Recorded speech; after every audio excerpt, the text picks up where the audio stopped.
Si vous êtes à la recherche de clés et de réflexions pour vous aider à déconnecter de la cadence infernale du quotidien, à vous retrouver ou vous révéler, à accéder à une meilleure relation à vous-même qui rayonnera dans votre relation aux autres, dans votre travail ou votre vie personnelle, alors vous êtes au bon endroit. Bonjour et bienvenue dans le podcast L'Appel du Calme. Je suis Anne-Gaëlle, coach professionnel et entrepreneur, mais surtout maman, épouse et femme, ballottée par mon hypersensibilité en quête d'équilibre et de calme intérieur. Je vous partage ici mes retours d'expérience personnelle et professionnelle, des clés concrètes, des outils, mais aussi de l'inspiration pour vous aider à cheminer en douceur vers plus de confiance, de sérénité et à retrouver le calme en vous et autour de vous au quotidien. Alors je vous dis à tout de suite pour un nouvel épisode.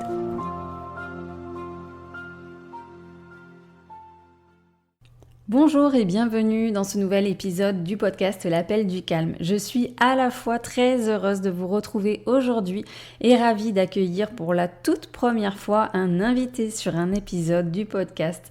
Alors avant de vous le présenter, j'aimerais vous partager ce que son parcours et son témoignage m'ont inspiré au point que je souhaite l'inviter ici. Romain, c'est quelqu'un que je connais depuis le collège, donc ça remonte à une trentaine d'années bientôt. Comme beaucoup d'étudiants à l'époque, on se perd de vue et on se retrouve un jour sur les réseaux sociaux et on se suit comme ça de loin. En 2022-2023, on a commencé à échanger davantage autour de nos projets professionnels respectifs. J'ai suivi son travail et il suivait le mien. Et puis un jour, je lui envoie un message anodin pour faire un petit coucou qui finalement ouvre une discussion sur les aspects plus personnels de sa vie. Je prends à ce moment-là connaissance des difficultés auxquelles il a à faire face et il me sollicite pour un coaching afin de remettre de l'ordre dans ses idées, dans ses objectifs de vie, d'amener de la clarté dans ce qu'il est en train de traverser et l'aider finalement à reprendre pied. Évidemment, je suis touchée par sa situation et je me doute que les enjeux pour lui sont importants puisqu'il est entrepreneur, expatrié en Asie, fondateur et PDG d'une entreprise qui œuvre à l'international, qu'il a des équipes multiculturelles à gérer et toute la complexité que des difficultés personnelles peuvent amener dans ce contexte. À ce moment-là, pour dire vrai, je vais utiliser une métaphore, mais j'ai la sensation d'avoir en face de moi un capitaine de bateau, fatigué et éprouvé par une longue tempête, mais qui doit continuer de tenir la barre sur une mer démontée, avec un équipage à son bord à mener quelque part, des directives à lui donner, mais le capitaine, en gros, ne sait plus où se trouve le prochain port, ni comment y aller, et il est un petit peu perdu avec les outils à sa disposition qui parfois ne fonctionnent plus bien ou qui ne s'avèrent pas très utiles dans sa situation. Donc moi, je lui explique que le coaching, justement, c'est un outil à ce moment-là qui va lui demander aussi quand même une certaine énergie pour pouvoir mettre des choses en place et que sa demande doit être précisée sur un objectif particulier, qu'on ne pourra pas tout voir ensemble, mais voilà, que ce sera un outil à sa disposition parmi d'autres. Donc l'accompagnement se fait, Romain valide ce coaching, on fait ensemble les séances qui s'avèrent nécessaires et puis il décide de reprendre la direction de l'Asie où il prend le temps de se retrouver, de mettre des choses en place et quelques mois plus tard de me faire part de son évolution positive. Son histoire, bien que différente de la mienne, bien que différente des histoires d'autres clients que j'accompagne, bien que différente des histoires de mes amis ou de personnes de mon entourage, a un point commun. C'est celle en fait de devoir faire face à une épreuve de vie qui nous fait traverser presque des nuits noires de l'âme, faites de remise en question, de colère, de tristesse, de peur, de solitude, mais qui nous amène vers un renouveau, une renaissance. Et en fait, qu'il s'agisse de séparation amoureuse, de divorce, de deuil, d'accident de parcours, d'accident de la vie, d'une maladie à laquelle on doit faire face, ces moments difficiles et ce sentiment de solitude qui, à l'instant T, balaye nos certitudes, nos croyances, fragilise notre estime de nous-mêmes, notre équilibre, tout ce qu'on s'est construit, finit par finalement amener quelque chose de nouveau. Je suis convaincue que ces instants tempétueux que l'on vit nous poussent à nous retrouver, à puiser en nous des forces qu'on ne se connaissait pas, à faire émerger notre vérité, à faire émerger qui on est au plus profond de nous-mêmes, avec ce vœu d'aller mieux et au-delà de ça, aller vers une forme de renaissance. C'est comme ça que ce souhait de faire cette série d'épisodes que j'ai décidé d'appeler les chemins de la résilience est né pour proposer un espace où des personnes du quotidien ont un message d'amour, d'espoir, de positivité à transmettre pour répondre à ces questions. Comment naviguer à travers les tempêtes de notre vie et retrouver le calme intérieur? Où trouver les forces et les ressources pour rebondir et sortir la tête de l'eau? Comment entamer ce chemin de résilience et y croire? Qu'est-ce que ce cheminement peut amener de positif et de nouveau dans sa vie? Alors sans plus tarder, pour répondre à ces questions, je vous propose d'accueillir Romain Jean de Dieu, connecté depuis l'autre bout de la planète à Hong Kong. On a surmonté quelques défis techniques, le décalage horaire et la distance géographique, mais nous voilà bien connectés ensemble pour vous partager cet épisode. Alors s'il y a un petit effet écho de salle de bain ou fond d'aquarium, c'est tout à fait normal. On a fait au mieux pour vous offrir un épisode de qualité. En tout cas, on est super content de vous le partager. Romain, bienvenue sur le podcast. Je suis très heureuse de t'accueillir ici. D'ailleurs, tu navigues pas mal sur le continent asiatique, donc j'ai vraiment de la chance de t'attraper entre deux avions et de la chance que tu viennes ici témoigner de ton parcours, un parcours que tu décris notamment une période de ta vie que tu décris comme la plus sombre de ton histoire. Alors avant de rentrer plus en détail dans ce parcours, je vais te présenter en quelques mots et puis tu me diras si cette présentation te colle à la peau ou si à la fin tu veux rectifier quelques points. Merci. Donc tu es français, originaire du sud de la France, expatrié en Asie à la suite de tes études en école de gestion. Donc tu t'es installé à Hong Kong d'abord en tant que salarié pour une grande marque de Absolument. l'industrie textile. Absolument. Puis tu décides de créer ta propre marque en 2011. C'est ça. 2011-2012, c'est ça. Absolument. 2011-2012 et tu deviens alors entrepreneur et CEO de la compagnie YouGlow. C'est bien Absolument. ça? C'est très juste. C'est ça. La mission de YouGlow, c'est de créer des vêtements de sport les plus confortables au monde en utilisant une technologie innovante que tu développes en 2015. Et c'est comme ça que YouGlow devient la première marque mondiale à créer des vêtements de sport 100% sans couture. Est-ce qu'on Tout est à toujours fait. bon? C'est très juste. C'est très juste. On a commencé, ça a mis un peu de temps, mais on a commencé avec cette idée de créer quelque chose d'unique et d'apporter un plus aux gens en ayant voilà ce plus marketing autour du produit avec réellement un ADN spécial, un confort unique et un produit qui était fait par aucune autre marque pour s'insérer dans un paysage qui était déjà assez complet, assez plein, avec plein d'autres marques qui déjà exerçaient et diffusaient, vendaient leurs produits. Donc on est arrivé dans ce paysage de sport en 2015 et avec notre petite marque Hublot et ses avantages technologiques. Et cette innovation a permis de te démarquer dans ce milieu compétitif de l'industrie textile et des vêtements de sport, comme tu l'as dit. Et ça t'a permis de collaborer avec des marques renommées. Si tu veux en citer C'est quelques-unes. c'est ça, on a donc ce qui était intéressant, c'est qu'au travers de l'innovation qu'on a apportée, donc on a développé une marque textile qui s'appelle donc Hublot Sport, qui est en fait contrôlée par une entité différente de l'autre entité qui existe, qui s'appelle Uglo, elle, mais qui est notre outil de production en Chine, qu'on a aussi en parallèle de la marque développé notre outil de production, une usine. C'était vraiment le plus de Uglo Sport, c'est que ça nous a permis, au travers de cette technologie qui était assez unique, ça nous a permis de rencontrer d'autres marques qui regardaient notre technologie de près et qui était très intéressé par ce qu'on faisait et qui est venu vers nous simplement pour nous demander de l'aide afin de développer aussi leurs produits à un plus haut niveau pour le confort, pour la performance des produits et chose qu'on a fait notamment, on collabore avec un groupe américain qui s'appelle Decaf, qui est un groupe un des plus forts aujourd'hui mondialement puisqu'il comporte des marques comme Oka, Uggs, Teva, Sanook, qui sont vraiment des marques avec des très grosses croissances.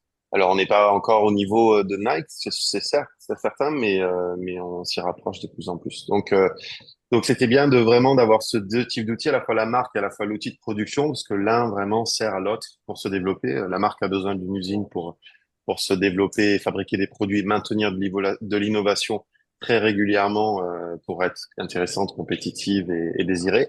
Et puis l'usine a besoin aussi d'une marque pour produire de façon très régulière des produits et que les choses tournent et les gens travaillent constamment. Ouais, donc on est vraiment pleinement dans l'innovation. Et d'ailleurs, j'ai envie de décrire cet homme d'affaires que tu es, ce manager aussi, parce que tu manages vraiment des équipes pluriculturelles. Et en fait, si on pouvait te décrire en tant qu'homme d'affaires ou manager, on pourrait dire de toi que tu es quelqu'un d'audacieux, de visionnaire, de créatif. Et je trouve que c'est important aussi de rappeler que derrière ce manager, derrière cet homme d'affaires, cet entrepreneur, il y a surtout un homme, un humain, et c'est la partie qui va nous intéresser un petit peu plus dans cet Mm, épisode aujourd'hui. Et c'est cet vrai. homme que je connais depuis longtemps, mais avec qui j'ai repris contact finalement récemment, comme je l'expliquais dans l'introduction, c'est une personne qui est sensible aux autres, sensible en général, mais aussi tournée vers une mission qui va au-delà de lui, avec une personnalité généreuse qui œuvre dans le professionnel comme dans le privé de façon à ce que les personnes se sentent bien. C'est vrai que tu as cette particularité de faire en sorte que les gens autour de toi se sentent bien en ta présence, se sentent bien dans ce qu'ils font. Et tu as transposé ça même à la création de tes produits, puisque tu veux que les gens se sentent bien dans les vêtements que tu as créés. C'est c'est ça, je pense que qu'est-ce qui nous définit vraiment? Est-ce que c'est notre date de naissance, notre lieu de naissance, notre éducation, notre signe astrologique? Je sais pas, j'ai pas toutes les réponses à ce niveau-là, mais il est certain qu'on a tous vraiment des qualités multiples, différentes. Et moi, on va dire que mon ADN, mon profil m'a permis de me retrouver à l'étranger, m'a permis de m'enrichir de cultures différentes, m'a permis d'aller vers les gens, de leur apporter ce que j'avais de meilleur, ma culture française, mon éducation française, mes idées françaises. Donc ça a été vraiment un échange pendant toutes ces années. Ça fait donc 14 ans, un peu près 14-15 ans que je suis en Asie. Et c'est vraiment intéressant d'avoir ce partage au quotidien avec les gens. Et on se rend compte que lorsque l'on donne avec les bonnes personnes et aux bonnes personnes, on reçoit toujours en retour. Et ça, c'est vraiment, je pense, la plus belle chose euh, comme transaction humaine, parce que c'est pas monétisé, pas Hmm. toujours en tout cas, et ça enrichit tout le monde et ça apporte vraiment une bonne humeur. Et en tout cas, ça nous permet de traverser cette vie avec, comme je dis à chaque fois, avec des émotions spéciales, avec des expériences uniques. Et je trouve que c'est la seule chose qui nous restera à la fin. Ce sera tout Hmm. ce package de belles émotions, de belles sensations, de plaisir et de souvenirs. Donc moi, la grande facilité que j'ai eue, en tout cas de mon profil, et ça n'a pas été sans difficulté, parce que je suis, et comme tu l'as bien décrit, un homme, un humain avec de la sensibilité et beaucoup, parce qu'il m'en a fallu pour en arriver là, pour avoir des moments de doute, des moments difficiles, mais ils ont été nécessaires pour me faire grandir en fait face à l'adversité que la vie nous présente. Et j'ai toujours essayé, après chaque chute, de me relever et d'aller au-devant de ce qui m'avait fait chuter, de ce qui Hmm. m'avait pénalisé. Et je trouve que ma première expérience à Hong Kong a été très difficile en 2007. Ça n'a pas été exactement ce que j'attendais. J'étais un petit peu déçu. Et je me suis Hmm. toujours dit, ben, ok, c'était pas exactement ce que tu veux, mais peut-être que ça peut être mieux. On sait jamais. Et la preuve, c'est qu'en 2010, je suis retourné à Hong Kong et j'étais promu de general manager. Hmm. Donc, c'est des leçons de vie. Il y a des choses dans la vie, j'utilise beaucoup ça au quotidien, mes exemples, mes expériences, ma vie, pour me dire que ben, il y a beaucoup de choses qui sont possibles. C'est pas toujours parce qu'on reçoit un non que ça veut dire non. Et tout ça mélangé à la sensibilité, la volonté effectivement de faire plaisir aux gens, de travailler dans l'amour et la gratitude. Déjà, la société Hmm. s'appelle YouGlow, donc ça a vraiment une Hmm. vocation à faire briller les gens, because Oui. you Hmm. glow. Hmm. Donc c'est vraiment un message d'amour, en plus un message de sécurité, parce que les premiers produits avec de la lumière intégrée, on voulait vraiment protéger les gens la nuit.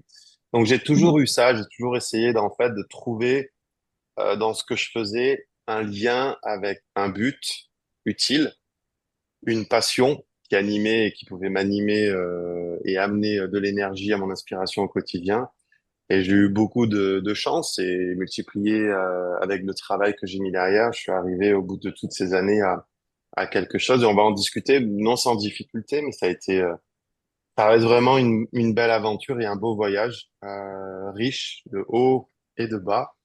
Et je trouve que la vie, tant qu'il n'y a pas la mort, en tout cas pas de suite, elle vaut vraiment la peine d'être vécue parce que c'est que des belles choses, c'est que des apprentissages. Voilà. Tu parlais d'être nourri et ton inspiration, finalement, tu la captes à la fois dans les expériences que tu vis et à travers aussi les rencontres que tu fais, les relations que tu as dans ta vie. Et en fait, c'est comme si vraiment chaque domaine de vie avait quelque chose à t'apporter Mm. pour te nourrir, t'inspirer et en faire quelque chose. Il y a quelque chose que tu as très bien décrit dans ta présentation. Tu as parlé lorsqu'on s'est revu en fait l'été dernier, tu parlais d'un capitaine à la barre de son bateau qui était épuisé. Et c'est vrai. Mm. C'est ce capitaine-là qui se nourrit d'île en île de différentes personnes, de différents lieux, un peu comme un poète va absorber les paroles d'une muse et s'inspirer pour écrire un nouveau poème. Moi, c'est un peu ça. C'est au niveau professionnel, c'est aussi un peu ça. C'est de l'inspiration qui doit être maintenue au quotidien pour continuer à avancer dans ce qui est l'inconnu. Et je trouve qu'il y a rien de plus beau et courageux que d'avancer vers l'inconnu, que de travailler sur des projets où en fait on dégage, on déblaye des choses qui n'existent pas. Alors ça peut être difficile au premier abord. Par contre, une fois qu'on se lance, on commence à appréhender le mécanisme en se disant, bon, en fait, c'est un pas, doucement, l'un après l'autre, qui va faire qu'on arrive avec un premier modèle. Et puis on se dit, ça va pas, on arrange ça. Un deuxième modèle arrive, un troisième modèle. Et puis, c'est peut-être parfois au bout du 10e et du 20e que on trouve le réglage parfait. Et c'est un peu comme ça, à l'échelle d'une vie, on vit aussi ce type d'évolution par étapes. Et moi, je me nourris de voyages, je me nourris de sport, je me nourris de toutes ces choses au quotidien, des gens qui travaillent autour de moi. Et alors, bien sûr, au milieu de tout ça, il y a tout l'aspect très structuré, organisationnel, maintenir les projets, mais je trouve que Mm. dans tout ce qu'on fait, qui est 50% de mon temps aujourd'hui dans l'innovation, il faut rester rêveur. Rêveur et savoir parfois se perdre pour trouver des choses uniques et des idées uniques. Ça fait partie de la vie de l'innovateur. Mm. Et cette vie de l'innovateur, c'est difficile de la cloisonner complètement avec ce que l'innovateur vit aussi en tant qu'humain, en tant qu'homme, dans sa vie privée. Ouais. Et jusqu'en 2019, tu es un homme marié, heureux, bien dans sa vie de famille, papa de 2 enfants.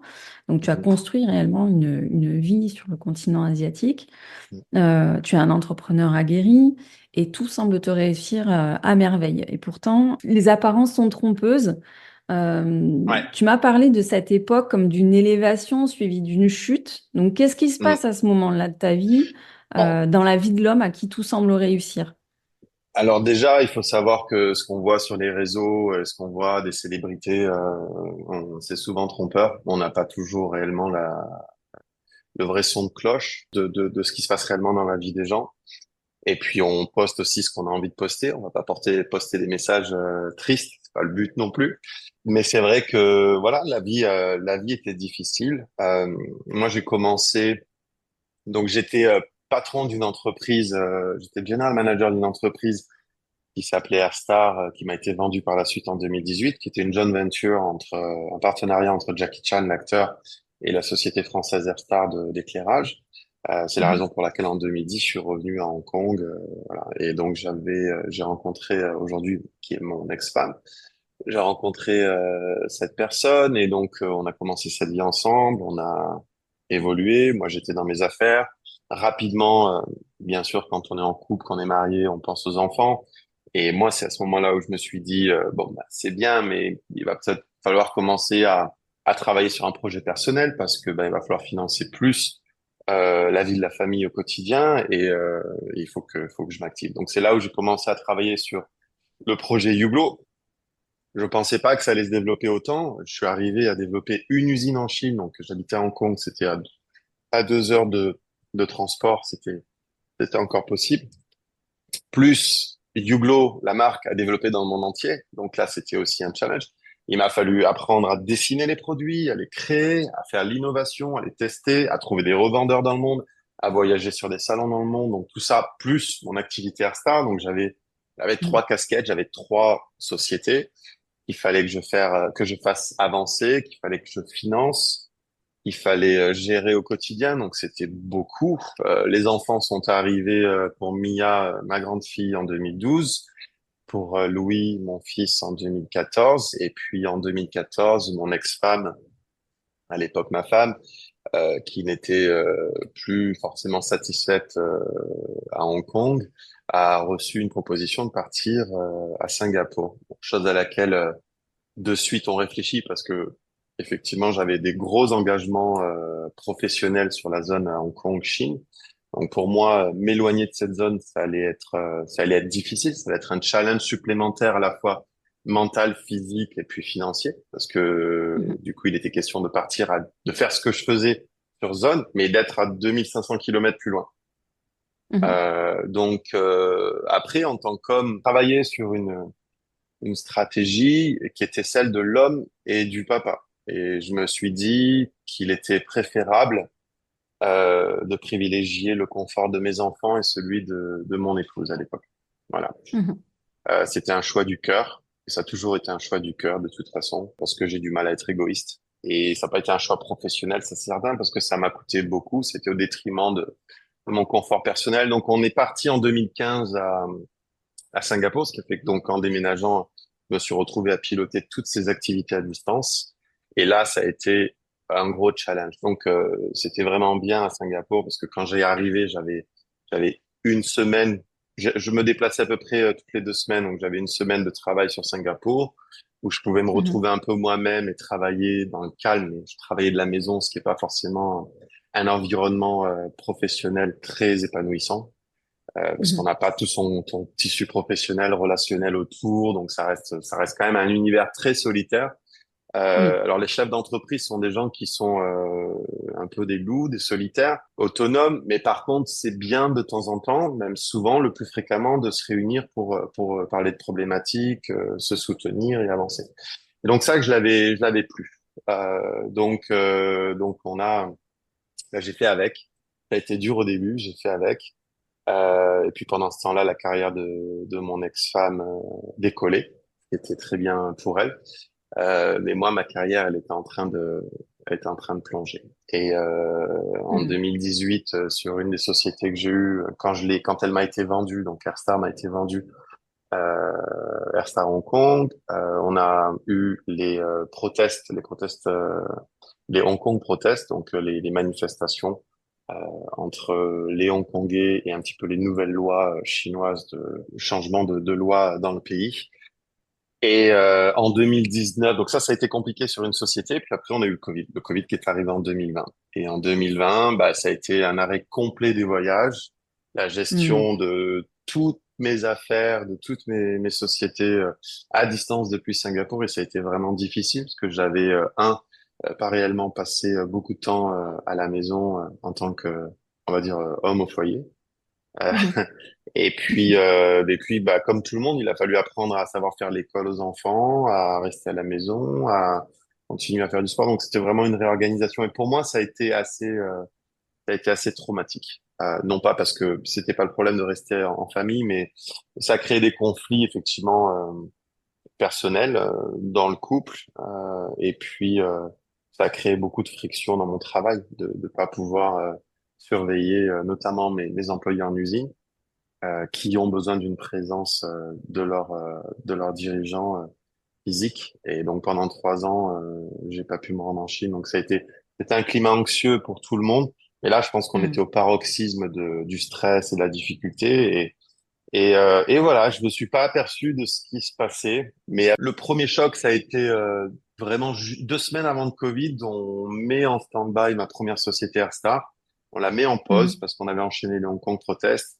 Et on rend les bureaux, donc c'était quand même un cadeau du ciel de pouvoir rendre les bureaux. Sinon, je me serais retrouvé à payer ces bureaux pendant toutes ces années Ouais. d'inactivité. Mm. Mais ça a été un premier choc parce que je disais au revoir un petit peu à toute mon équipe des 8 dernières années, mes employés. Et ça Mm. a été en fait c'est quelque chose que j'ai pas vu, mais ça a été une des premières difficultés, un premier coup au cœur. Et puis tout doucement, en fait, à partir de 2020, j'ai commencé à rentrer dans une phase de pseudo-dépression en fait. Et puis ça s'est vraiment aggravé au fil du temps.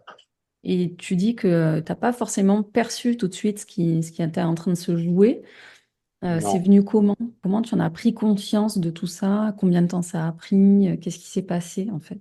Alors, au début, ça s'est pas vu de suite parce que j'arrivais à énormément équilibrer avec mon travail en étant concentré sur mon travail et puis aussi en arrivant à faire beaucoup de sport. Je faisais beaucoup de sport. Je crois qu'en 2020, j'ai dû faire peut-être 12 000, 13 000 kilomètres de vélo. Donc, ça Mm. m'équilibrait assez. Là où j'ai commencé à voir les gros symptômes, je crois que ça a été lorsque j'ai eu en 2021, c'était vraiment fort. J'ai commencé à avoir les premiers vaccins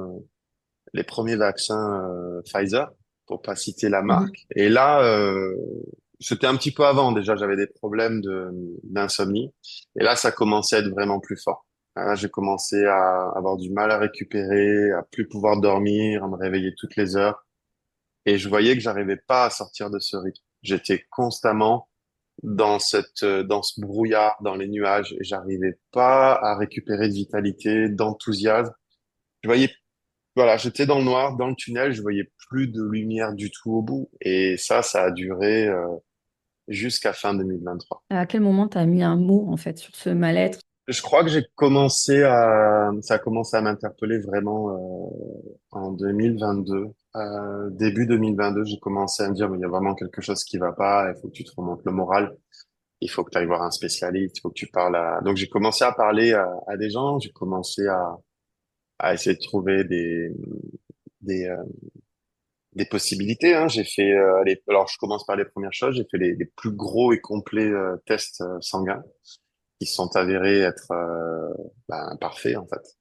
Donc ça a Mhm. été, c'était bien qu'ils soient parfaits, mais c'était aussi difficile de Mm. pas poser en fait avoir une réponse à une possible explication d'un mal-être hormonal qui pouvait expliquer cette sensation de vraiment de mal-être. Et j'étais vraiment, Mm. vraiment, vraiment mal dans ma peau. Et je commençais à multiplier donc des soucis financiers avec mes sociétés, impossibilité de rester en place, j'arrivais plus à dormir, donc c'était vraiment une très très très très grosse complication et c'était un moment difficile et surtout ce qui a été dur, c'est que tous les professionnels que je voyais, personne a réussi à me sortir de tout ça. Et donc me suis retrouvé vraiment dans l'embarras et très inquiet parce que je me suis imaginé tout un tas de possibilités et personne voyait vraiment ce qui se passait. J'arrivais pas à reprendre le dessus. Personne te disait, tiens, vous êtes peut-être en train de faire une Non. dépression ou personne t'orientait en fait vers le côté psychologique. Moi, j'aurais aimé qu'on me dise, j'ai même cherché, t'as des problèmes de bipolarité, de schizophrénie, d'anxiété, de stress. Je savais pas, mais j'avais vraiment envie qu'on me dise, Mm. bon, monsieur, vous avez un problème, il faut qu'on passe par un traitement. J'avais rien qui fonctionnait, rien. Ouais. Et je me rappelle même les premières alertes quand je suis allé voir, la première fois un psychiatre, en fait, ça s'appelle un psychiatriste en anglais, mais c'est vraiment quelqu'un qui va pouvoir faire un pronostic et qui va pouvoir vous faire une ordonnance pour avoir des médicaments. Que j'en étais arrivé Mhm. à ce niveau-là. Et pour quelqu'un qui est anti-médicament et qui aime se soigner tout seul, qui a été sportif toute sa vie et qui généralement a une blessure va pas voir le docteur. Là, c'était Mm. vraiment douloureux parce que j'en étais malheureux. Je ne voyais plus l'issue et je voulais vraiment m'en sortir. Donc, j'étais prêt à prendre des médicaments, ce que j'ai fait. Et même ça marche pas. Comment les choses ont évolué ensuite? Alors, les choses, elles ont évolué, se sont empirées. Mhm. Elles se sont empirées parce que j'arrivais plus à être moi-même. J'arrivais toujours pas à retrouver le sommeil. Le sommeil, j'ai commencé à le retrouver fin 2023. Donc, j'ai eu 3 ans, Mm. 3 ans, 2 ans et demi où j'ai été perturbé. Donc, on sait à quel point le corps se régénère la nuit, Ouais. le cerveau notamment. Donc, j'avais perdu toutes mes fonctions cognitives. J'étais incapable d'arriver à travailler, incapable de me concentrer correctement, de récupérer. Donc, c'était devenu très compliqué au quotidien d'arriver à gérer tout ça parce que j'étais que l'ombre de moi-même. Et Mhm. quand on sait à quel point on s'est vu performant, physiquement, intellectuellement, et qu'on se voit en fait être 10% de ce qu'on est capable d'être, c'est dur et c'est difficile de l'expliquer. Les gens autour de vous le voient pas forcément. Et j'étais perdu. Alors Tu veux dire par là que tu le montrais pas aux autres? Tu le cachais ou tu... j'ai essayé de le cacher au maximum. J'ai Ouais. essayé de garder la tête haute et de rester fort, mais je savais que c'était pas possible. Les gens voyaient même dans mon entreprise que j'étais Mhm. plus en anglais on dit on top of your game, t'es plus en Mhm. contrôle de tout et c'est extrêmement dur pour le chef d'entreprise, c'est extrêmement dur pour l'humain, pour l'homme. Et c'est là en fait dans cette période obscure, on fait confiance à la vie parce qu'il reste plus que ça. Mhm. Et je pense on apprend beaucoup de soi, en tout cas on emmagasine beaucoup. Même si on a l'impression d'être à moitié mort, on emmagasine énormément de belles choses parce que on en ressort qu'avec plus d'amour en fait, envers soi-même, envers la vie, envers les autres, envers ceux qui vous ont tendu la main, parce qu'il y en a eu beaucoup des amis qui ont été là, notamment mes amis que j'avais sur le vélo à Singapour, et puis bah, la famille aussi. Mhm. C'est ça qui fait grandir. Pourquoi c'est important pour toi aujourd'hui de parler de cette phase de ta vie, de partager ça? Pour moi, c'est important pour arriver à décortiquer le process, pour arriver à le restituer, pour inspirer les gens, pour leur montrer que c'est possible de s'en sortir, même quand on voit plus aucune issue, pour donner de la force aux gens, pour transmettre ben, l'amour que j'ai moi su générer grâce à cette expérience, la compréhension sur la vie, notre existence, le coaching qui m'a énormément aidé. Je pense qu'on y viendra tout à l'heure, mais ça fait partie de ma thérapie, de ma guérison, et je souhaite aussi énormément discuter de tout ça parce qu'il y a plusieurs parties intéressantes, plusieurs éléments qui peuvent vous permettre de vous reconstituer. Moi, c'est vraiment le partage, c'est garder ça comme juste un mauvais souvenir, et puis se dire que bah, derrière un gros orage, il y a vraiment toujours le soleil, c'est vrai. C'est Mhm. vrai, il y a toujours quelqu'un qui va vous envoyer une bonne réponse, un message, qui va vous tendre la main. Et puis j'ai eu la chance de réussir à rebondir. Euh, je remercie les gens qui m'ont permis d'en arriver là aujourd'hui et tout le travail que j'ai mis en place par la suite et l'équipe que j'ai mis en place par la suite pour m'accrocher et repartir au meilleur niveau. J'en parlerai, je détaillerai correctement. Mais c'est vraiment important de pouvoir discuter de ça de façon ouverte, parce qu'on est tous dans nos vies à quand même vivre les mêmes choses. Parfois, on Ouais. oublie de se dire que c'est quand même quelque chose de très général et moi, quand j'y étais, j'étais vraiment très avide de podcasts, de solutions, de combines, de biohacking, de suppléments, pour sortir de tout ça. Mais parfois, la meilleure chose à faire, c'est de se laisser aller, de se laisser aller. Alors, pas de se laisser aller complètement, mais de se Mhm. dire, OK, je suis prêt à tout perdre parce qu'aujourd'hui, de toute façon, il me reste peut-être plus rien. Et c'est souvent à ce moment-là que les choses exceptionnelles et magiques se passent. En tout cas, c'est ce qui s'est passé pour moi. Mhm. Quelque part, quand tu arrêtes de combattre et que tu acceptes un petit peu ce qui est en train de se passer finalement, d'être dans OK, je suis en train de vivre une période pas facile, c'est dur, justement, au lieu de résister, mais dans la forme de résistance, combat, lutte, et je résiste parce que je veux pas accepter ce qui se passe, là, tu lâches un petit peu plus ces résistances et du coup, il y a une ouverture qui se crée. C'est ça, et c'est assez magique et c'est assez fort, et je trouve que c'est là où on puise toute la force nécessaire pour rebondir, toute la force et l'énergie et l'amour par la suite pour avoir envie de le partager. C'est que la vie a un message pour chacun, une face qui est extrêmement belle pour chacun. Et moi, en tout cas, c'était quand j'avais... Tout le monde m'a dit, mais Romain, vends, arrête, c'est bon, tu vas vraiment t'abîmer, tu vas vraiment mal finir, tu vas vraiment t'attirer par avoir une maladie, il faut que tu arrêtes. C'est trop stressant, tu peux pas continuer, arrête. Et au fond, derrière ma tête, il y avait quelque chose qui me disait non, on ne lâche pas. Mm. On lâche pas, j'avais vraiment envie d'y croire. Et ça, c'est un peu l'enseignement, déjà, c'est dans l'ADN de la famille, Mhm. c'est mon enseignement du sport, mais j'ai pas lâché. Et Dieu sait que j'avais vraiment envie de lâcher, j'y croyais plus parce que j'avais commencé déjà à préparer un plan B. Mhm. Et j'étais prêt, je me dis, bon, ben, t'as tout fait, donc que la vie dispose de toi, qu'elle t'amène vers cette nouvelle voie. Tu es prêt à vivre quelque chose. Et c'est à ce moment-là où vous relâchez complètement. Vous enlevez toute cette pression du dos. Vous dites, mais c'est pas grave. De toute façon, on n'est que poussière. On repartira poussière. Tout le matériel qu'il y a, les gens autour, tant pis. Et moi, j'avais oublié d'estimer en fait tout ce que j'avais fait pendant ces 10 dernières années. Mm. Cette volonté de vouloir donner, de rester dans le positif, de faire plaisir aux gens, Ouais. de donner aux gens, de transmettre une part de mon grand cœur via mes produits, via mes inventions, Mm. via tout ça. Et c'est là où ça revient. C'est là où tu as des gens qui... Et j'ai reçu un appel qui restera gravé à vie dans ma mémoire. Mais ça a changé complètement ma vie. Et j'ai eu vraiment beaucoup de chance d'avoir ton coaching à cette époque-là, Mm. qui m'a permis de me maintenir, parce que c'était vraiment compliqué.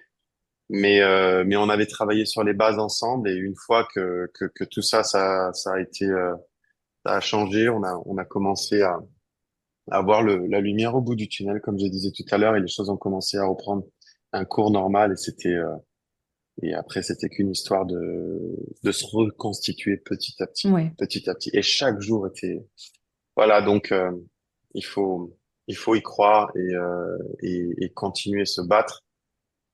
Même quand on n'a plus d'énergie, plus d'espoir, il y a toujours quelque chose de bon qui peut se dérouler, qui peut nous arriver. Est-ce qu'il y a eu un déclic, un moment bascule? Comment tu as trouvé la force de reprendre Ouais. les choses en main, tu vois, de passer de ce moment vraiment hyper dark et puis paf. En fait, la mentalité du guerrier de l'entrepreneur et de l'homme d'affaires, on l'a. Elle est toujours en nous. Mm. On est là pour toujours la perfection.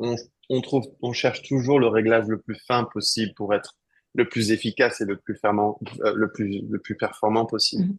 Donc c'est là en nous. Ce qui est difficile, c'est à travers de la difficulté mentale, physique, de la difficulté qu'on traverse, on n'arrive pas à pouvoir exprimer ce potentiel. On est bloqué, on est diminué. Le corps vous dit stop, Mm. terminé. Non, tu arrêtes. C'est repos direct. Et c'était un peu comme un repos forcé. Et voilà, le déclic qui s'est passé, ça a été juste un moment où, en fait, on m'a remis les feux au vert et je me suis dit, OK, go. Et là, c'était bon. Ça a été à la fois une amélioration mentale signifiante, j'allais mieux, j'allais un petit peu mieux dans ma tête. Ça a été des bonnes réponses professionnelles, parce qu'on a eu des choses qui se sont passées, des validations de projets, des choses, donc ça a amené pas mal de baume au cœur et de satisfaction. Et ça a été ça le déclic. Ça a été un moment, au mois d'août, au mois de septembre 2023, que ma vie a commencé à changer. Mm. Mais il m'a fallu être patient pendant 3 ans. Pendant 3 ans, il m'a fallu prendre des coups que j'avais pas forcément envie de prendre, mais que la vie s'était dit, bah, de toute façon, c'est par là qu'il faut qu'il passe parce que il a besoin de passer sûrement à un étage supérieur. Il a besoin de comprendre certaines choses. Il a besoin de grandir à certains points et ça peut que lui faire du bien. Et c'est vrai que pour faire du bien et pour faire grandir un homme avec un grand H, Mm. ça comprend les femmes aussi, il faut passer par la douleur, Mm. il faut passer par la souffrance. Il faut un peu, j'utilise souvent cette métaphore pour polir et pour arriver à un diamant parfait, il faut exercer énormément de température et de friction pour arriver à transformer de la poussière en une pierre précieuse. Et c'est pareil pour nous, vulnérables humains que nous sommes, on passe par les mêmes process. C'est une loi naturelle, comme je l'appelle, une loi de la nature.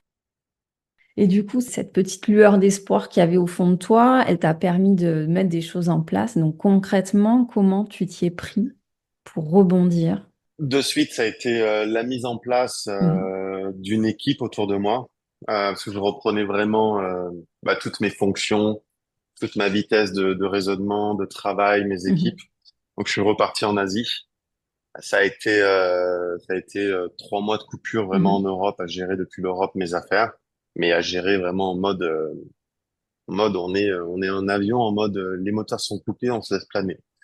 C'est vraiment ça. Et puis vraiment en septembre, quand je suis revenu en Europe, là, on a remis vraiment les gaz à fond. Ça nous a permis de reprendre de l'altitude. Et ce que j'ai fait, donc j'ai continué. Mhm. On a continué à discuter, toi et Mhm. moi. Je pense que je me rappelle bien de cette époque. J'ai continué à faire du suivi. J'ai mis en place après, je souhaitais vraiment avoir des professionnels autour de moi, vraiment spécifiques, à plusieurs niveaux spécifiques pour vraiment m'assurer de la stabilité physique, mentale, intellectuelle que je me devais en fait de garder à la fois pour moi, ma famille et puis pour mes équipes. Donc j'ai mis en place des gens que je voulais voir en physique, réellement, pour travailler régulièrement une fois par semaine avec eux. Donc j'ai mis en place un psychologue que j'ai vu et à qui j'ai vraiment pu parler toutes les semaines. Alors c'est pareil, hein, Mhm. j'ai jamais été un adepte des docteurs, de la psychologie, mais là par contre je me suis dit maintenant Romain, il faut que tu Mhm. sois la meilleure version de toi-même. Donc il faut que tu sois intelligent et que si ces gens sont là, les coachs, les Mhm. psychologues, les coachs physiques, préparateurs mentaux, tout ça, ben, il faut savoir les utiliser. Et donc j'ai eu la chance de pouvoir me permettre de constituer une équipe, donc un Mhm. coach préparateur physique qui s'occupe de toute ma partie physique. Et effectivement, on sait à quel point c'est important de reprendre une bonne dynamique physique parce que ça équilibre énormément non seulement le corps, mais tous les organes Mhm. vitaux, hormonaux et puis donc le cerveau. Un Mhm. psychologue, un coach EMDR et bon après un docteur parce que j'avais encore un suivi médical pour certains antidépresseurs que j'ai dû continuer à prendre et puis progressivement diminuer et arrêter. Donc ça c'était important. Donc j'ai vraiment, je pense, avoir pu tout faire dans les règles de l'art correctement pour vraiment solidifier tout ce travail, pour vraiment le cimenter et arriver à avoir et à repartir sur des bases très fortes. Et je trouve que Mhm. bah, déjà ça a fonctionné. Je suis toujours en train de le faire. J'ai continué à voir ces spécialistes parce que je pense qu'aujourd'hui, même si beaucoup de choses sont réglées sur le plan personnel, il y a énormément de choses qui sont nécessaires pour faire de la maintenance, pour bah, continuer à être performant, pour continuer à pouvoir partager, pour continuer à Mhm. s'assurer que on est sur la bonne voie, on a un bon fonctionnement, on a un bon raisonnement. Donc ça reste vraiment une hygiène mentale qui pour moi est vraiment importante de garder et ça m'a amené vers les plus belles découvertes. En tout cas, tous ces gens qui m'ont accompagné. Donc c'est pour ça que j'encourage vraiment toutes les personnes qui traversent des périodes difficiles dans leur vie de vraiment ne pas éprouver de culpabilité ni de peur Mhm. et de s'entourer de spécialistes parce qu'il n'y a rien de plus beau que d'être encadré par des gens compétents et il n'y a rien de plus enrichissant et de beau dans la vie que d'arriver à pouvoir se découvrir complètement Ouais. et de réapprendre à s'aimer en fait. Et ça a été le plus beau cadeau de la fin de mon année 2023. Ça a été de retrouver vraiment le sourire, le bonheur de travailler, l'amour de mes produits, de mon génie, de plein de choses en fait, de retrouver vraiment la vie en quadricolore plutôt que de la voir en noir et blanc. Et, euh, et voilà, pour moi, c'est vraiment une conclusion. Vraiment, je continue à travailler sur tout ça. Le travail est C'est un pas cheminement, ouais. entièrement fini Mhm. parce que voilà, mais c'est magnifique. Donc à la fois passer ces moments difficiles, on est vraiment dans l'attente que ça se termine vite. Mais je trouve que bah, plus c'est long, plus la récompense est grande. Et puis parfois c'est nécessaire. C'est nécessaire pour grandir. Et le cadeau est tellement immense à la fin. On en ressort avec plus d'amis, on en ressort avec plus de satisfaction, avec plus d'amour pour soi, avec plus de bonheur, avec plus de sourire, avec plus d'idées, avec plus d'argent, avec plus... Tout est multiplié. Et je pense que tout en revient à retrouver l'amour pour soi, qui nous permet de donner de l'amour aux autres, de le diffuser à profusion autour de soi. Et l'amour, comme je le dis souvent, c'est la seule énergie qui se Mhm. multiplie et qui est contagieuse. Enfin, c'est pas la seule qui est contagieuse, malheureusement, il y a des énergies négatives, mais en tout cas, l'amour, c'est une énergie positive qui se multiplie. Et celle-là, elle fait beaucoup, beaucoup, beaucoup de profit. Tu as eu cette humilité de te dire, OK, je traverse une période de ma vie qui est difficile. Je suis peut-être vulnérable en ce moment, mais j'accepte cette vulnérabilité. Et donc toi, tu parles d'équipe. On pourrait parler aussi de un petit peu comme si tu avais choisi d'ouvrir une mallette à outils, puis d'aller de la remplir en fait de différents Ouais. outils en choisissant des acteurs qui allaient t'aider, et puis aussi des choses comme le sport. Et tout ça, en fait, ça a participé à te reconstruire et à te redécouvrir et à te redonner finalement cet élan. Il y a toujours en toile de fond ce petit truc de j'ai toujours l'espoir en fait que ça s'arrange. Il y a une flamme quand même malgré tout à l'intérieur de moi et je demande juste à ce qu'elle soit Ouais, c'est ravivée. ça, c'est entièrement ça. Et humainement, j'étais détruit. J'étais sorti de mon Mhm. mariage, j'étais complètement détruit parce que j'avais plus la confiance de l'homme qu'un homme devrait avoir à 40 ans. J'étais vraiment dans une union qui était pauvre, triste et vide d'amour. Donc c'est très difficile d'arriver à se générer, se projeter et avancer. Donc il a fallu sortir de ça. Ça, c'était vraiment Mm. la grosse décision.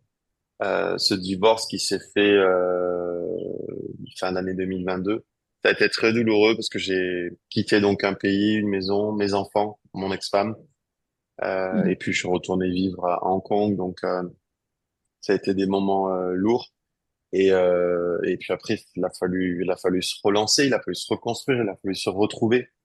Euh, mais mais ce qui est beau, c'est voilà, aujourd'hui, quand je le regarde vraiment depuis l'extérieur, quand je me regarde et je regarde ces années passées derrière, je me suis dit que oui, c'était dur et c'était triste, ça fait mal, mais que ça en valait la peine. Ça en valait la peine pour arriver là où je suis aujourd'hui.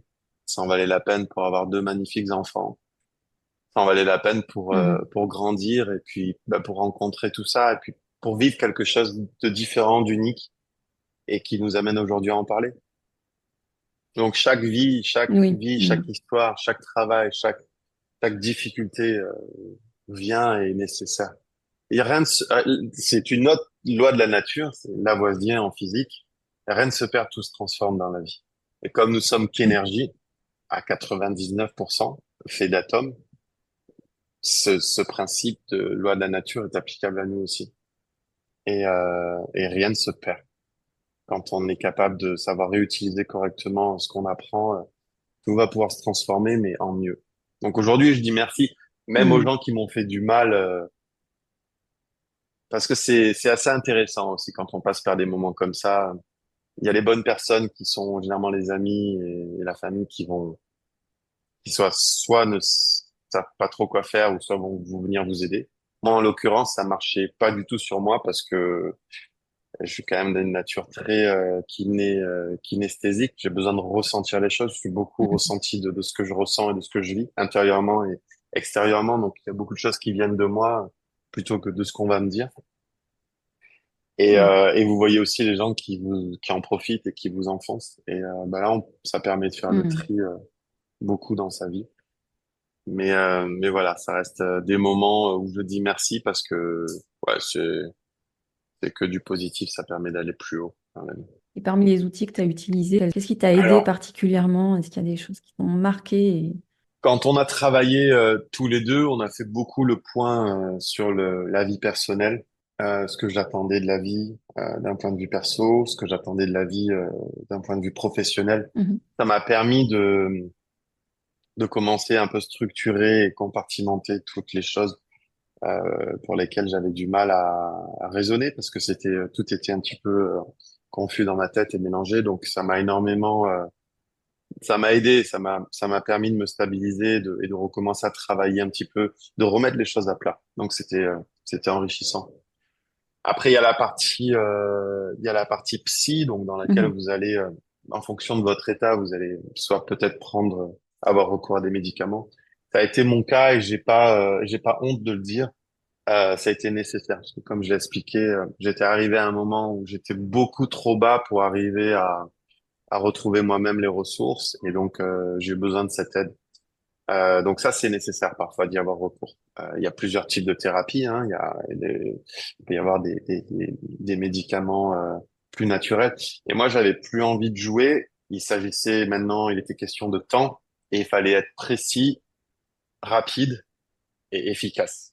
Donc, c'était super important. Et la preuve, c'est qu'en 4 mois, j'ai réussi à revenir à un niveau largement acceptable pour reprendre vraiment les rênes correctement de tout mon univers. Après, il faut savoir s'entraîner. Il faut pouvoir parler. Alors, considérez pas les amis. Hein. Les amis, c'est bien, mais ils n'ont pas toujours envie d'entendre parler de vos problèmes. C'est important de te parler à un professionnel, soit un coach, soit un psychologue. Donc, j'ai fait ça. Et puis dès que j'ai commencé moi à reprendre l'appétit, parce que j'avais perdu complètement l'appétit au pire de cette situation, au pire de ces moments, j'ai pu commencer à reprendre le sport, à rajouter un peu de poids progressivement, plus d'intensité. Ce qui m'a vraiment vraiment fait plaisir aussi, c'est d'avoir pu recommencer à dormir correctement. Donc là, ça a été vraiment un cadeau du ciel. C'est en fait c'est ça aussi qui est assez beau, Mm. c'est que quand on commence progressivement à ressortir d'un niveau difficile pour fonctionner, un niveau cognitif qui était bas avant, on se dit vraiment chaque journée où on a pu commencer à être mieux, un petit peu mieux quelques heures, un petit peu mieux quelques heures et un peu plus, un peu plus, un peu plus, chaque journée est un cadeau. Juste pour arriver à se dire, ah tiens, aujourd'hui j'étais plus performant qu'hier. Ah, aujourd'hui j'étais encore mieux que hier, que Ouais. j'étais encore mieux qu'avant-hier. Et donc ça, plus pareil dans les nuits. Ah, tiens, aujourd'hui, j'ai dormi 1 heure de plus. Tiens, aujourd'hui, je me suis pas réveillé à 4 heures du matin. Pas réveillé à 3 heures. Ça va mieux. Ça, c'est le plus beau cadeau de la vie parce que vous commencez à réapprendre et à réapprécier les choses que la plupart des gens font de façon automatique. Ils s'en rendent même pas compte. Mais on se rend pas compte à quel point c'est le luxe de pouvoir avoir une nuit complète, de pouvoir avoir un cerveau qui est capable de fonctionner correctement, réfléchir, écrire correctement, calculer correctement. Et à savoir, à mon niveau, j'ai énormément de tâches qui sont très rapides et parfois plusieurs tâches au même moment. Donc, je dois vraiment avoir un cerveau qui fonctionne sur plusieurs directions au même moment et qui va vite parce qu'on est très sollicité avec soit des clients à l'autre bout du monde, soit des clients sur Mm. des questions multiples. Et en plus de ça, enfin bon, je vous en passe, il y a beaucoup de paramètres à gérer parfois en très peu de temps. Donc, chaque Mm. moment était une victoire, en fait. Et c'est là qu'on s'aperçoit de la qualité d'une vie normale, parce qu'on y est revenu Ouais. et parce on a mis en place tout ce travail avec ces professionnels autour de nous et qu'on est sorti de cette période sombre. Et ça, c'est la victoire. Ça, c'est la victoire sur la peur, c'est la victoire sur l'angoisse, c'est la victoire sur le stress, c'est la victoire sur la dépression, c'est la victoire sur la vie, c'est la victoire contre soi-même. C'est la plus belle récompense que j'ai eue de toutes les compétitions que j'ai pu mener dans ma vie jusqu'à présent. Et j'en ai eu pas mal. Mais ça, c'en est une grosse.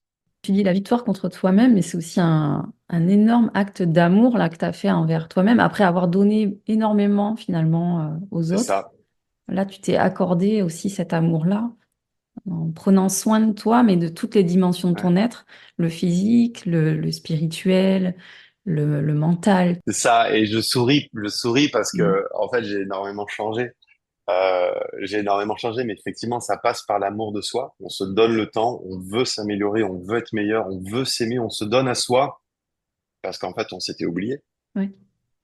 On s'était complètement oublié. Mm. Et je souris parce que j'ai mon rituel le vendredi. Mon rituel le vendredi, c'est faire du shopping, c'est aller passer un moment chez mon barbier, m'occuper de moi-même.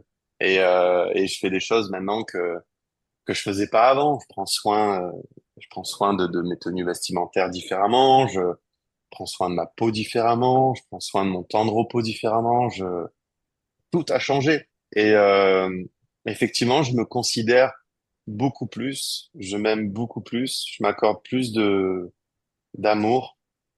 J'arrive encore à me faire un petit peu violent sur certaines choses et un peu de mal, mais c'est parce que je m'en sens capable, je m'en sens les ressources possibles. Mais c'est tout ça qui a changé. Voilà, c'est l'amour qu'on se donne à soi-même. Et ça part de la volonté, en tout cas du constat qu'il faut dire stop. Maintenant, c'est toi, t'es tout seul.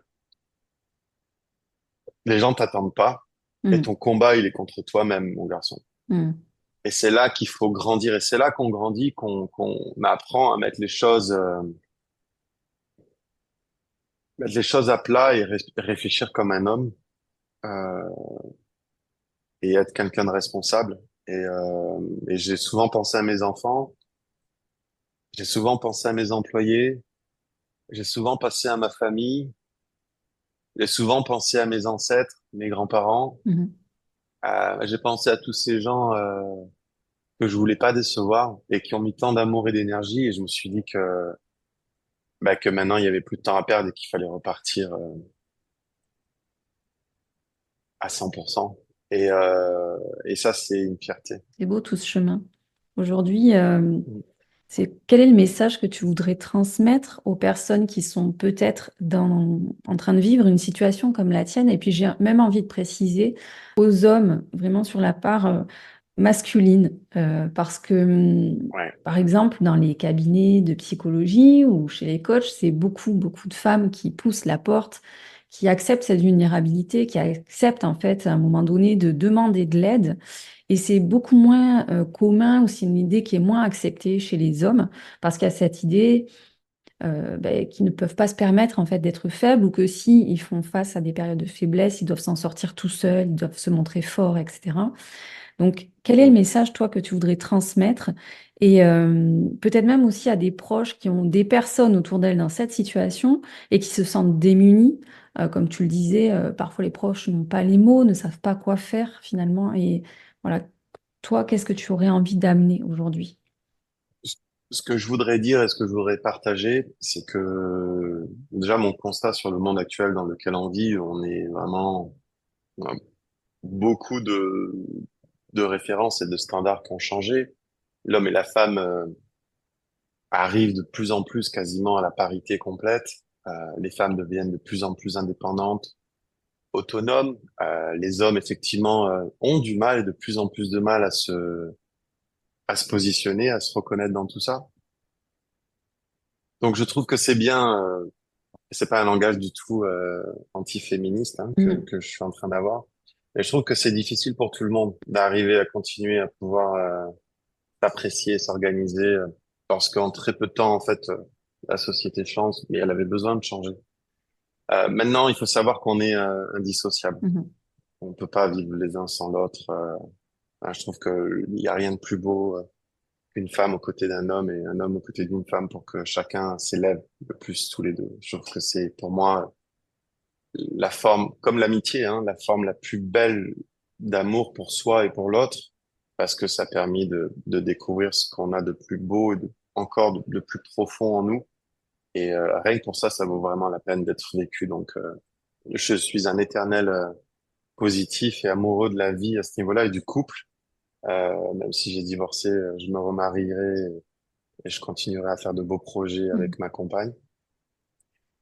Mais le conseil que j'ai à donner, c'est il faut pas penser qu'on est invincible dans la vie. Mhm. Moi, je me suis cru invincible. Effectivement, quand on est un homme, on est programmé pour être fort, pas pleurer, être dur, être le modèle. Mais je pense que si on veut vraiment être un modèle, il faut être un modèle responsable. Et un modèle responsable, c'est un modèle intelligent et mature. Et aujourd'hui, si en tant que chef de famille, vous commencez à vous poser des questions parce que ça va pas et vous êtes en train de flancher, je pense que rien que par amour pour vous et pour les membres de votre famille qui vous entourent, il faut que vous vous occupiez de vous-même. Mhm. Et j'encourage les gens, ne serait-ce qu'à aller parler à quelqu'un. Il n'y a pas de honte, c'est vraiment parler pour comprendre les choses, à avoir des réponses, avoir un regard extérieur, pouvoir partager, pouvoir recevoir de l'énergie, une inspiration parce que on est perdu, parce qu'on n'a plus l'énergie, parce qu'on est en burn-out, parce qu'on est en dépression, parce qu'on est triste. C'est nécessaire de s'entourer d'êtres pour recevoir de la lumière sur certains côtés obscurs que l'on rencontre, que l'on traverse. Donc vraiment, il faut savoir mettre sa fierté. Je pense qu'aujourd'hui, un homme, c'est la plupart des hommes aujourd'hui qui sont dans cette société. Je pense ils ont du mérite parce que ils sont tous en train de devenir vraiment des hommes de plus en plus parfaits parce que ils apprennent à vivre avec quelqu'un comme une femme qui a pris énormément d'autonomie et d'indépendance. Ils apprennent à vivre en harmonie. Et donc, je trouve que c'est beau parce que c'est une nouvelle façon de se dire, bah, ok, je suis plus seul à prendre les décisions, je suis plus seul à, voilà, je suis plus, je dis ça, on fait ça. Non, non, aujourd'hui, c'était vraiment cet apprentissage de la famille au sens complet, de l'homme qui n'est plus le modèle vénéré alpha, le décideur suprême. Non, aujourd'hui, voilà, c'est tout ça, et je trouve que c'est encore plus beau quand ça fonctionne. Je pense que c'est aussi une raison pour laquelle on a quand même toujours des divorces. Mais non, allez-y, entourez-vous de spécialistes, entourez-vous de psychologues, de sexologues, de médecins, de gens qui vont pouvoir vous aider à plus vous obstiner et vous buter contre des choses que vous ne résoudrez pas vous-même Hmm. et qui, de fait, vont être détrimentaux sur votre famille, sur votre génération, sur votre héritage, sur vos héritiers, sur votre famille. Parce que faut savoir qu'un conflit interne qui est pas bien géré, pas bien résolu, vous n'allez pas forcément éduquer vos enfants correctement, vous allez peut-être élever la voix à des moments où il faut pas. Donc, entourez-vous pour pas faire des erreurs et qu'elles se multiplient vers vos enfants et ainsi de suite vers leurs enfants. Waouh, c'est un super message tout ça. Quel Mm. cheminement,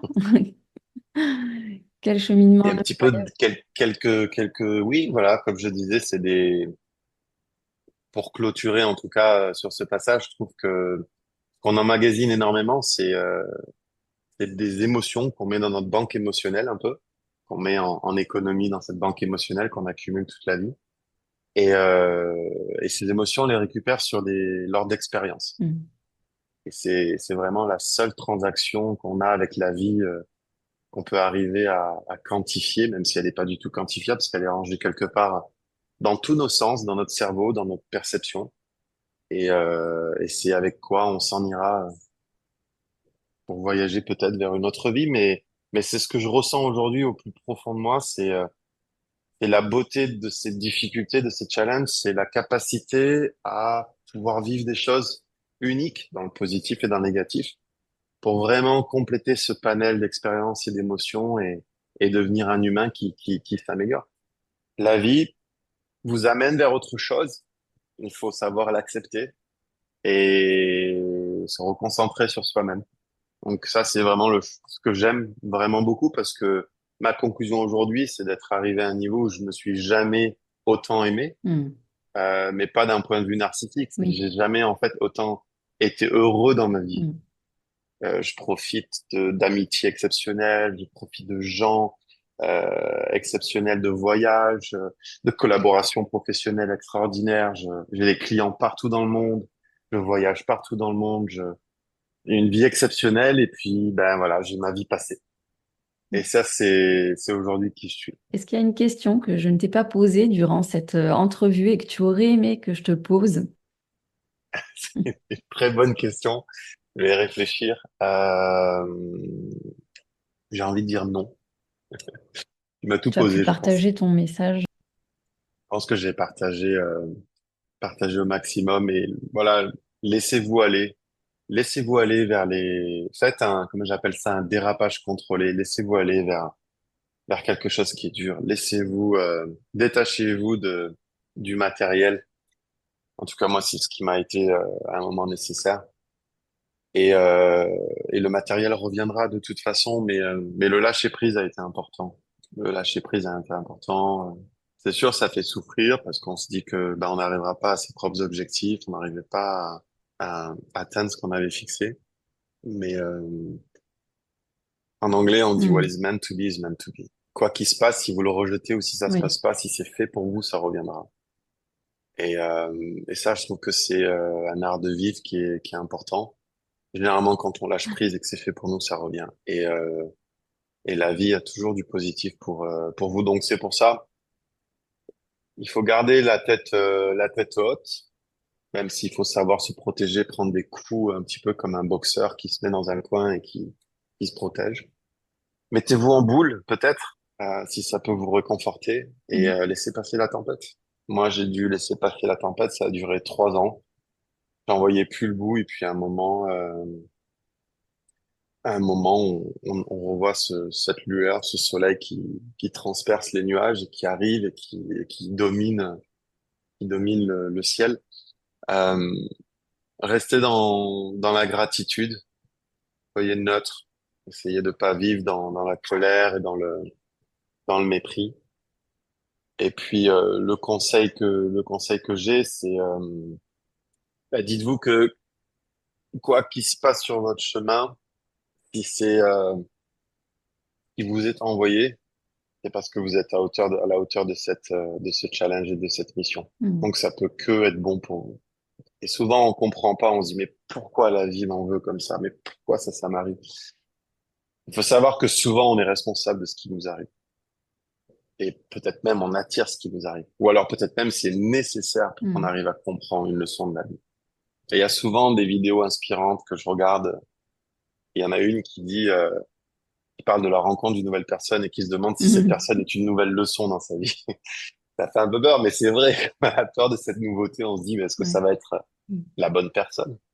On sait pas. Mais la vérité, c'est qu'il faut quand même y aller, parce que sinon, on ne saura jamais. Et Ouais. c'est un peu pareil par des expériences. Ouais. Pour des expériences obscures comme ça, il faut se laisser aller, il faut se laisser aller dans le vide. De toute façon, qu'est-ce qui peut se passer?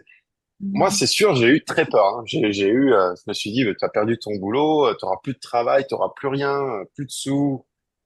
Ça a été lourd, ça a été dur. Mais de toute façon, quand on n'a plus de sous, qu'est-ce qu'on peut faire? On peut pas faire plus. Et voilà, la vie en vaut autrement. La vie est là pour vous faire vivre des choses. Et il faut s'accrocher. Il faut s'accrocher, il faut résister, avoir de la résilience et chaque jour suffit à sa peine. Chaque jour est un progrès. Chaque jour avancer. Et Dieu sait que ça a été long, mais je peux vous assurer, je voyais plus la lueur et je peux vous assurer qu'au final, il se passe quelque chose de magique. Et cette magie-là dans l'amour, en fait, c'est Ouais. dans l'amour. J'ai donné la réponse. Cette magie-là dans la Mm. vie, c'est l'amour, en fait. Enfin, dès qu'on commence à se retrouver soi-même, hop, le changement arrive. Hop, on commence à diffuser une énergie différente. Hop, on communique avec l'univers différemment. Hop, on connecte avec des gens différemment. Hop, tout s'améliore, tout est en place. On sourit aux gens, les gens nous sourient en retour. On aime la vie nous aime en retour et tout refonctionne. Et c'est là où on se dit finalement, c'est important de garder un moral, un mental, une santé correcte parce que c'est ce qui va définir toute notre communication avec notre environnement extérieur. Et tout ça, ça passe par nous. Mm. Donc, investissez sur vous. Investissez dans des gens qui vont vous aider, vous accompagner. Aimez-vous. Traitez-vous comme un champion, un footballeur ou un professionnel de haut niveau.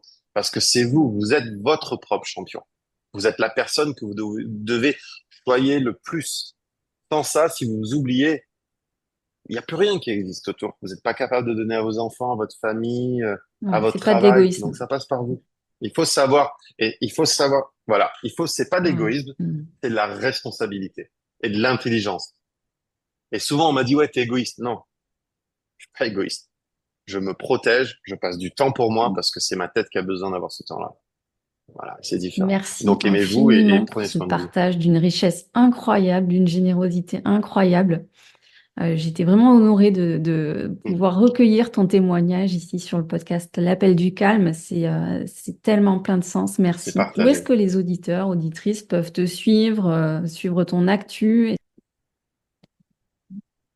Alors, vous pouvez nous suivre sur Instagram et sur Facebook. Donc, on a plusieurs pages Hublot dans plusieurs pays dans le monde. Bon, la principale est en anglais, c'est Hublot Sport et Hublot Sport France, ça sur Instagram. J'ai un compte Instagram personnel qui est Rome JDD, donc Romain Jean de Dieu, où un peu je partage. Alors, je partage pas de contenu, de vidéos, je partage vraiment des choses de ma vie parce que pour moi, bon, depuis cette aventure, chaque jour est une thérapie. Et j'apprécie de dire à chaque fois, ben non, là, je suis désolé, j'ai plongé ou alors j'ai wake up parce que Hmm. désolé, mais c'est ma thérapie aujourd'hui. Et donc, j'apprécie pouvoir faire ça. En même temps, ça laisse des beaux souvenirs parce que ça permet de stocker ces moments-là quelque part et de les garder. Et puis, je les garde aussi pour mes enfants parce que bah, tout ce que je fais avec eux, ça me permet de garder ça en mémoire. Et puis, quand ils seront plus grands, ils pourront toujours y avoir accès. Et puis, ça laisse une trace. Donc, vraiment, l'actualité principale de la société sur Instagram et pour les gens qui veulent me suivre sur LinkedIn, Romain Jean de Dieu ou alors sur Instagram, Rome JDD. Je mettrai tous les liens dans la description de l'épisode. Merci. J'espère que cet épisode exclusif vous a apporté un souffle d'inspiration immense et vous encourage à prendre soin de votre être dans son entièreté. N'hésitez pas à partager avec nous vos impressions, votre histoire, vos déclics sur les réseaux sociaux ou en commentaire de cet épisode sur YouTube, Apple Podcast ou Spotify. Je vous dis à très bientôt pour un nouvel épisode de l'Appel du Calme. Merci. À bientôt. Merci pour votre écoute d'aujourd'hui. Si vous avez aimé ce podcast et pour ne rien manquer des prochains épisodes, suivez-moi sur votre plateforme de podcast préférée. Si vous pensez que son écoute peut être utile à un proche, n'hésitez pas à le lui partager afin de le soutenir dans son cheminement personnel. En attendant le prochain épisode, retrouvez-moi sur les réseaux sociaux. Je vous dis à très bientôt et d'ici là, n'oubliez pas de répondre à l'appel du calme.